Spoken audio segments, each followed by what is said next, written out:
রংপুরে একটা ভয়ঙ্কর ঘটনা ঘটেছে। 4 জনকে একসাথে মারা হয়েছে। এর পেছনের কারণ কি, কারা মারল? এরই মাঝে বাংলাদেশে নিযুক্ত ভারতের রাষ্ট্রদূত দীনেশ ত্রিবেদীকে গ্রেপ্তারও করা হয়েছে। এটা একটা ভালো দিক যে তাহলে কারা তাদেরকে এই কাজ করিয়েছে, তাদের পিছনে আর কারা ছিল, এইটা অবশ্যই রিমান্ডে নিয়ে বের করে আনতে হবে। কারণ এই ঘটনা তারা দুইজন শুধু সেফ ইয়াবা সেবন করতে গিয়ে এই ঘটনা ঘটিয়েছে, এইটা আমরা বিশ্বাস করতে চাই না। এই যে ঘটনাটি ঘটেছে তার পাশে তার প্রতিবেশীদের বাড়িতে ভারতীয় নাগরিকদের আনাগোনা দেখা গেছে। রংপুরে জেলা স্কুলের অবসরপ্রাপ্ত শিক্ষক গণপতি চক্রবর্তী, তার স্ত্রী প্রীতিলতা এবং 2 সন্তানের মরদেহ উদ্ধারের ঘটনায় জিজ্ঞাসাবাদের জন্য ঢাকায় নিযুক্ত ভারতের হাই কমিশনার দীনেশ ত্রিবেদীকে আটক করেছে পুলিশ। গতকাল হত্যাকাণ্ডের পর যেখানে হত্যাকাণ্ড হয়েছে সেইখানে সিভিলে যে পুলিশ সদস্য গিয়েছিল, পরদিন যাদেরকে গ্রেফতার করা হলো, যে 2 জন আসামি, সেই 2 জন আসামির একজনের গায়ে সেই পুলিশের পোশাক আমরা দেখতে পাচ্ছি, একই শার্ট। অর্থাৎ পুলিশ রাতে যে পোশাক পরে সেখানে গিয়েছিল সেই পোশাক পরদিন সকালে আসামির গায়ে আমরা দেখতে পাচ্ছি। এটা কি বার্তা দেয় বলেন আপনারা? কি বার্তা দেয়? 21 শতকের সেরা সুযোগ উপস্থিত হয়েছে, এটা মহা সুখবর। 21 শতাব্দীতে বাংলাদেশের জন্য এত বড় সুযোগ আসেনি, আর সামনে আসবে না। কি সেটা বুঝতে লাগে, বুঝতে হবে যে বাংলাদেশ কি। প্রিয় দর্শক, আপনারা ইতিমধ্যেই রংপুরে ঘটে যাওয়া সেই রোমহর্ষক ঘটনার কথা জানতে পেরেছেন, যেখানে একই পরিবারের 4 জন সদস্যকে নির্মমভাবে হত্যা করা হয়েছে। প্রিয় দর্শক, এই ঘটনায় এখন পর্যন্ত পুলিশের দাবি 2 যুবককে ইয়াবা সেবনের সময় দেখে ফেলায় মূলত একের পর এক ধারাবাহিকভাবে তারা খুন করেছে, যেন তারা যে ইয়াবা সেবন করেছে সেই ঘটনাটি এলাকায় জানাজানি না হয়। প্রিয় দর্শক, যদিও পুলিশের বলা এই তথ্যগুলো জনগণ বিশ্বাস করছে না, কেননা শুধুমাত্র ইয়াবা সেবনের কারণে এবং সেটা দেখে ফেলার কারণে 4 জন লোককে 2 জন ব্যক্তি মিলে হত্যা করতে পারবে, এটি এখনো জনগণ বিশ্বাস করে উঠতে পারছে না। প্রিয় দর্শক, বেশ কিছু বিশ্লেষক এর পেছনে কিছু গোপন সূত্র বের করেছে। আসলে যেই 2 জন হত্যা করেছে সেই 2 জনের পেছনেও রয়েছে বড় বড় কিছু মাস্টার মাইন্ড, এবং সেই মাস্টার মাইন্ডটি হতে পারে ভারত। প্রিয় দর্শক, কেন তারা এই কথা বলছে? একজন বিশ্লেষক তো ইতিমধ্যেই কিছু খবর দিয়েছে, যেখানে তিনি বলেছেন যে আসলে যেই এলাকায়, অর্থাৎ রংপুরের যে এলাকায় এই ঘটনাটি ঘটেছে, সেখানে বেশ কিছুদিন যাবৎ ভারতীয় কিছু নাগরিক আসা যাওয়া করছিল, সেখানে বৈঠক করছিল। অর্থাৎ বোঝাতে চাচ্ছেন যে এমন ঘটনার আগে আসলে তারা পরিকল্পনা করেই ঘটনাটি ঘটিয়েছে। এরই সাথে সাথে আরো বেশি সন্দেহ তখনই তৈরি হয় যখন এই ঘটনাটি ঘটেছে রংপুরের মতো একটি জায়গায়। কেননা আপনারা ইতিমধ্যেই জানেন, এই রংপুরে প্রায় 82 ফুট উচ্চতার রাম মন্দির তৈরি করতে চেয়েছিল বেশ কিছু উগ্র হিন্দু। এমনকি এই রাম মন্দির তৈরির পেছনে ভারতও ছিল, এমন খবর কিন্তু গোয়েন্দারা পেয়েছিল। প্রিয় দর্শক, যদিও সেটি এখন বন্ধ আছে, কিন্তু ভারত বারবারই চাইছে এই রংপুরের মধ্যে হিন্দু মুসলিমদের একটি গোলযোগ বাঁধিয়ে এই রংপুরটা আসলে তাদের দখলে নিতে।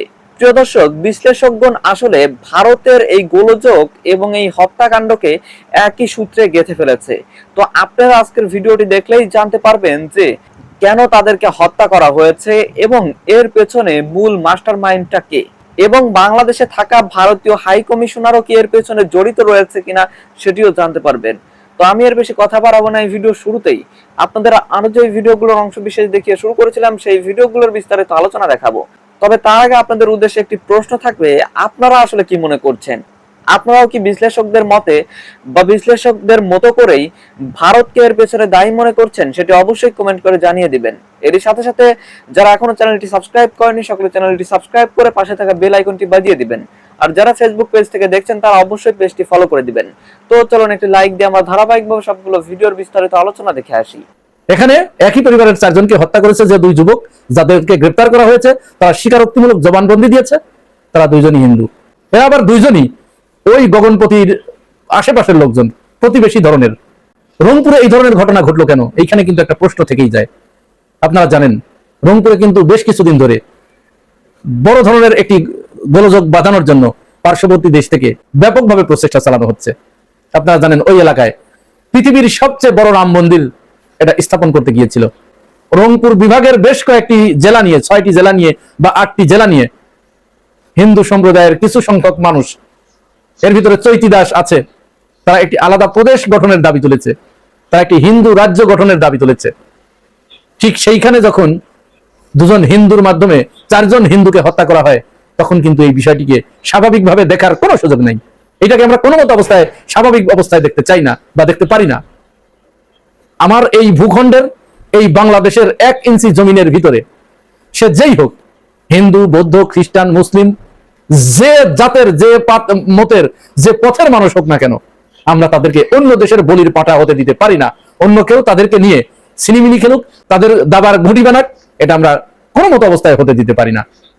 এই জন্য এই বিষয়টি অধিকতর তদন্তের দাবি রাখে। আমরা দেখেছি রংপুরের যিনি তদন্ত কর্মকর্তা, তিনি সাংবাদিক সম্মেলনে এসে ঘটনার বিবরণ দিতে গিয়ে শিশু সন্তানের হত্যার কথা বলতে গিয়ে তিনি কেঁদে ফেলেছেন। স্বাভাবিক, এরকম একটি ঘটনা ঘটলে, এরকম একটি মর্মান্তিক ঘটনা ঘটলে, এরকম একটি দুঃখজনক ঘটনা ঘটলে যে কারোরই পাষাণ না হলে তার চোখ দিয়ে পানি আসার কথা। স্বাভাবিকভাবেই তার ছোট সন্তানের কথা ভেবে তিনি আবেগ আপ্লুত হয়ে গিয়েছেন, কেঁদে ফেলেছেন। তবে তার একটি কথায় আমাদের কাছে সন্দেহ জেগেছে। তিনি বলেছেন যে যেহেতু গ্রেপ্তারকৃত 2 জন আসামি, এই মুগ্ধ দাস এবং সিদ্ধার্থ দাস, এরা হত্যার সাথে জড়িত থাকার কথা সরাসরি তারা স্বীকার করেছে, জবানবন্দি দিয়েছে, কিভাবে হত্যা করেছে ডিটেলস বর্ণনা দিয়েছে, সুতরাং তাদের আর রিমান্ডের প্রয়োজন নাই, রিমান্ডে নেওয়া লাগবে না। এইখানেই খটকাটা লেগেছে। কারণ তিনি যখন এই বর্ণনা দিচ্ছিলেন, তার 2 পাশে 2 জন ডিবির কর্মকর্তা, গোয়েন্দা সংস্থার ঊর্ধ্বতন কর্মকর্তা বসেছিলেন, যারা দুজনই সনাতন ধর্মের অনুসারী। সুতরাং আর তাদের রিমান্ডে নেওয়ার প্রয়োজন নাই, এই কথা তার মুখ থেকে এসেছে, এইটা আমরা বিশ্বাস করতে চাই না। এর পিছনে হয়তো অন্য কোনো কিছু লুকিয়ে আছে, হয়তো তাদেরই কারসাজি, যারা তাদেরকে গ্রেপ্তার করেছে, যারা তাদেরকে তদন্ত করেছে, যে ডিবির 2 কর্মকর্তা তার 2 পাশে বসেছিলেন, হয়তো তাদের কথা মতোই তিনি বলেছেন যে রিমান্ডের প্রয়োজন নেই। কিন্তু আমরা বলি অবশ্যই রিমান্ডের প্রয়োজন আছে। কারণ এই ঘটনার পিছনে আর কারা দায়ী, এই পুরা ঘটনা বের না হওয়া পর্যন্ত এর সুষ্ঠু বিচার কিন্তু হবে না। কারণ আমরা জানতে চাই, হতে পারে তারা যদি নির্দোষ হয়, তাহলে কেন তাদেরকে ফাঁসানো হবে? আর যদি তারা প্রকৃত অর্থেই অপরাধী হয়ে থাকে, তারা যদি এই কাজ করে থাকে তাদের জবানবন্দি অনুযায়ী, তাহলে কারা তাদেরকে এই কাজ করিয়েছে, তাদের পিছনে আর কারা ছিল, এটা অবশ্যই রিমান্ডে নিয়ে বের করে আনতে হবে। কারণ এই ঘটনা তারা 2 জন শুধু স্রেফ ইয়াবা সেবন করতে গিয়ে এই ঘটনা ঘটিয়েছে, এইটা আমরা বিশ্বাস করতে চাই না। এত বড় ঘটনা, ইয়াবা সেবন করতে যে ছাদে ইয়াবা সেবন করছে, এত মানুষের ছাদ রেখে তার 2 তলার ছাদে বা 3 তলার ছাদে তারা উঠলেন, আর উনি শব্দ পেয়ে বাড়ির মালিক সিঁড়ি দিয়ে উঠে যাচ্ছেন, আর তারা তাদেরকে হত্যা করে ফেলবে, এমনটি ভাবার সুযোগ খুব কমই রয়েছে। কারণ ইয়াবা যারা সেবন করে তাদের আবার লজ্জা কিসের? উনি যখন বাড়ির মালিক যখন বলেছে তোমরা এখানে কেন, হয়তো এরকম ধমক দিয়েছে, তাহলে তোরা যে পথ দিয়ে এসেছে ওই পথ দিয়ে দ্রুত বের হয়ে যাবার কথা। তা না করে একে একে 4 জনকেই হত্যা করেছে গামছা পেঁচিয়ে, এবং বলা হচ্ছে যে তাদের শরীরে দাহ্য পদার্থ, ওই যে একটা ছেলে এর ভিতরে মাছের ব্যবসা করে, আর একটা ছেলে স্বর্ণকারের দোকানে কাজ করে।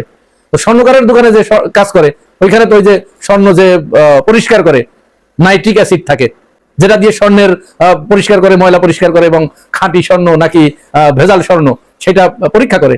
এই জাতীয় পদার্থ স্বর্ণকারদের কাছেই থাকে। সুতরাং এটা খুব স্বাভাবিক একটা ব্যাপার নয়। আমার দেশ অনলাইন ভার্সনে ইউটিউব চ্যানেলে একটি খবর প্রকাশিত হয়েছে, সেখানে বলা হয়েছে এই যে ঘটনাটি ঘটেছে তার পাশে তার প্রতিবেশীদের বাড়িতে ভারতীয় নাগরিকদের আনাগোনা দেখা গেছে, এবং তারা ঘন ঘন বারবার এসেছে গেছে, তারা বিভিন্ন সময় সলা পরামর্শ করেছে, তারা বিভিন্ন জায়গায় কানাঘুষা করেছে, ঘাসিঘুষি করেছে। তার 2 দিনের পর এই ঘটনা ঘটেছে, এরকম একটি মর্মান্তিক ঘটনা ঘটেছে। সুতরাং এই বিষয়টি এত অবহেলা করার কোনো সুযোগ নেই।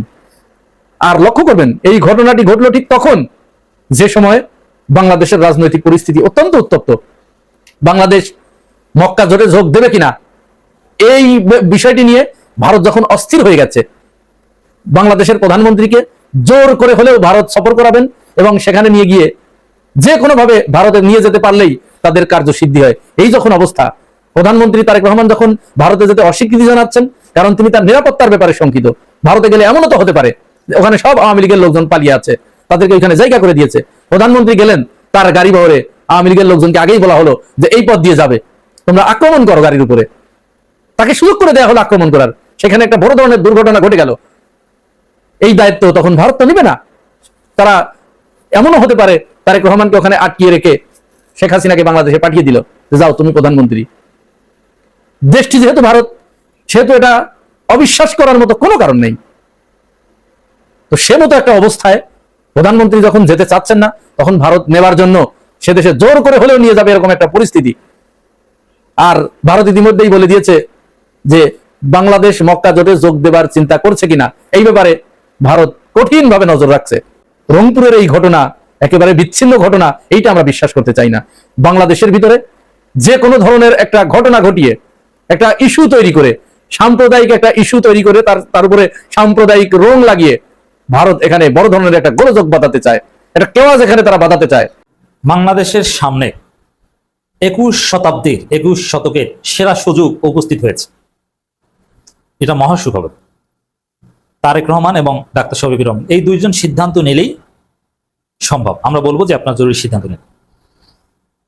একবিংশ শতাব্দীতে বাংলাদেশের জন্য এত বড় সুযোগ আসেনি আর সামনে আসবে না। কি সেটা বুঝতে লাগে, বুঝতে হবে যে বাংলাদেশ কি। বাংলাদেশ একটা মুসলিম কান্ট্রি, বাংলাদেশের আইডেন্টিটি মুসলিম। শহীদ প্রেসিডেন্ট জিয়াউর রহমান তিনি যে রাজনীতি স্টার্ট করে দিয়েছেন বাংলাদেশের জন্য, যে মানদণ্ড সেট করে দিয়েছেন, ওইটি বাংলাদেশের আসল পরিচয়। বাংলাদেশে অনেক বিষয় নিয়ে পাঠচক্র হয়, অনেক বিষয় নিয়ে বিতর্ক হয় যে আমাদের পরিচয় কি, আমরা কি বাংলাদেশি না আমরা বাঙালি। এখন বাংলাদেশিরা ক্ষমতায়, আমরা বাংলাদেশি। এবং বাংলাদেশি কি, আমরা কি মুসলিম, বাংলাদেশি মুসলিম না বাঙালি মুসলিম, আমাদের আত্মপরিচয় কি। আমাদের আত্মপরিচয় নিয়ে অনেক বিশ্লেষণ গবেষণা অনেক কিছু আছে। এই সব বিতর্কের সমাধান হচ্ছে আমাদের আত্মপরিচয়, আমরা বাংলাদেশি মুসলিম। জিয়াউর রহমান বাংলাদেশের সংবিধানকে ৫ম সংশোধনী মাধ্যমে বাংলাদেশি মুসলিম আইডেন্টিটি সেট করে দিয়েছেন। কিন্তু বাঙালি সেকুলার হিন্দুত্ববাদী, বাঙালি সেকুলার চিন্তা, বাঙালি সেকুলার আইডেন্টিটি এটা পরাজিত হয়ে ভারতে পালিয়েছে পাশাপাশি। তাহলে বাংলাদেশের এখন জাতীয় পরিচয় কি? ওই যে জিয়াউর রহমান যেটা সেট করে দিয়ে গেছেন, যেটা সংবিধানে ঢুকিয়ে দিয়ে গেছেন। বাংলাদেশের সংবিধানে শুধু বিসমিল্লাহ, বাংলাদেশের সংবিধানের মূলনীতিতে সর্বশক্তিমান আল্লাহর উপর পূর্ণ আস্থা বা বিশ্বাস। বাংলাদেশের পরিচয় রাষ্ট্রধর্ম ইসলাম এবং ক্ষমতাসীনদের রাজনীতি জাতীয়তাবাদী এবং ইসলামী মূল্যবোধের রাজনীতি। এটাই বিএনপির জিয়াউর রহমানের রাজনীতি, এটাই খালেদা জিয়ার রাজনীতি। বিএনপির বিচ্যুতি হয়েছিল, বাট বিএনপিকে এই পথেই থাকতে হবে, এছাড়া কোনো মুক্তি নেই। আমার আজকের এই আলোচনা বুঝতে হলে বাংলাদেশের আত্মপরিচয় আগে বুঝতে হবে। সিন্স জিয়াউর রহমান বাংলাদেশের আত্মপরিচয় যেটা রাষ্ট্রীয়ভাবে কায়েম হয়েছিল বাংলাদেশি মুসলিম, এবং এই আত্মপরিচয়ের পর বাংলাদেশের ফরেন পলিসি দেখেন, বাংলাদেশের সম্পর্ক সৌদি আরবের সাথে, পুরো মধ্যপ্রাচ্যের মুসলিম দেশগুলো, গালফ কান্ট্রিজ গুলো বাংলাদেশের সঠিক আত্মপরিচয় নির্ধারিত হওয়ার পরেই বাংলাদেশকে তারা স্বীকৃতি দিয়েছে।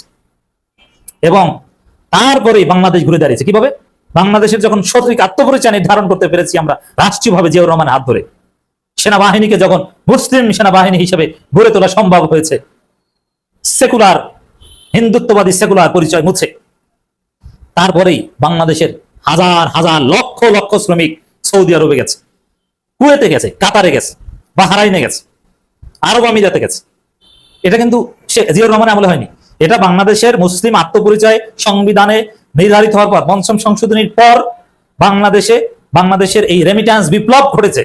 বাংলাদেশের মানুষ আরব বিশ্বে গেছে, তারা নিয়েছে, এবং এরপরেই গার্মেন্ট শিল্পের বিকাশ ঘটেছে জিয়াউর রহমানের হাত ধরে। তা বাংলাদেশের আত্মপরিচয়ের সাথে বাংলাদেশের প্রোগ্রেসের সম্পর্ক, বাংলাদেশের অর্থনৈতিক সমৃদ্ধির সম্পর্ক। বাংলাদেশ তো ছিল খয়রাতি, বাংলাদেশের গ্রামগঞ্জে স্যানিটেশন ছিল না, তাদের পাকা টয়লেট ছিল না, পড়াশোনা কল্পনা করতে পারতো না, জমিতে পান্তাবাদ খেয়ে তারপরে কাজ করতে যেত। এই চিত্রটা বাংলাদেশের প্রত্যন্ত অঞ্চলে কিভাবে পরিবর্তন হয়েছে, জাস্ট দুইটা কারণে। এটা আগে বুঝুন, তারপরে সুখবরটা বোঝাই। একটা শ্রেণী গার্মেন্টসে চাকরি করতে গেছে, গার্মেন্টসে চাকরি করে ধীরে ধীরে তারা স্মার্ট হয়েছে এবং তারা কর্মমুখী হয়েছে, শহরমুখী হয়েছে, তারা একটা সুন্দর জীবন পেয়েছে। গার্মেন্টসে চাকরি করে ছেলেপানদের পড়াশোনা করেছে, তারা ঢাকা, গাজীপুর বিভিন্ন জায়গায় থেকেছে। এক পর্যায়ে এখন বাবা মার গার্মেন্টসে চাকরি করা লাগে না, এখন গার্মেন্টসে চাকরি করা সন্তানরা কোম্পানিতে চাকরি করে, পড়াশোনা করে, ভালো চাকরি করে, তারা এখন সমৃদ্ধ লাইফ লিড করে। ওই গার্মেন্টসে চাকরি করা লোকজনের গ্রামে বাবা মায়ের জন্য তারা পাকা লেট্রিন করে দিয়েছে, তারা রান্নাঘর করে দিয়েছে, স্যানিটেশনের ব্যবস্থা করেছে। বাংলাদেশের বিপ্লবের একটা মানুষের জীবনযাত্রার মান পরিবর্তন একটা হচ্ছে এই গার্মেন্টস। আর গার্মেন্টস ব্যবসার দুয়ার খুলেছে ওই আত্মপরিচয় নির্ধারণ হওয়ার পর, মধ্যপ্রাচ্যের সাথে মুসলিম দেশগুলোর সাথে সম্পর্কের পর। আর মুসলিম দেশগুলোর সাথে জিয়াউর রহমানের হাত ধরে সম্পর্ক হয়েছে কিভাবে, ওই সংবিধান ৫ম সংশোধনীর মাধ্যমে, মানে সঠিক আত্মপরিচয় নির্ধারণের মাধ্যমে। এটাকে বুঝতে হবে, নইলে বাংলাদেশ, শেখ মুজিব বাংলাদেশকে স্বাধীন করে যে লাইনে, হিন্দুত্ববাদী এবং সোভিয়েত ইউনিয়নের যে লাইনে, সমাজতন্ত্রের যে লাইনে দিয়ে গেছিল, বাংলাদেশ এখন থাকতো সোমালিয়া যদি জিয়াউর রহমানের জন্ম না হতো, জিয়াউর রহমান যদি ক্ষমতায় না আসতো। দর্শক, আমি আশা করছি আপনারা সকলেই অত্যন্ত মনোযোগ সহকারে সবগুলো ভিডিও দেখেছেন। এমনকি দর্শক, যদি এই ভিডিওগুলো সম্পর্কে আপনাদের কোনো মতামত থেকে থাকে তাহলে তো অবশ্যই জানাবেন। দর্শক, নিউজটি শেষ করছি এখানে, ফিরছি পরবর্তী নিউজে নতুন কোনো টপিকে। আল্লাহ হাফিজ।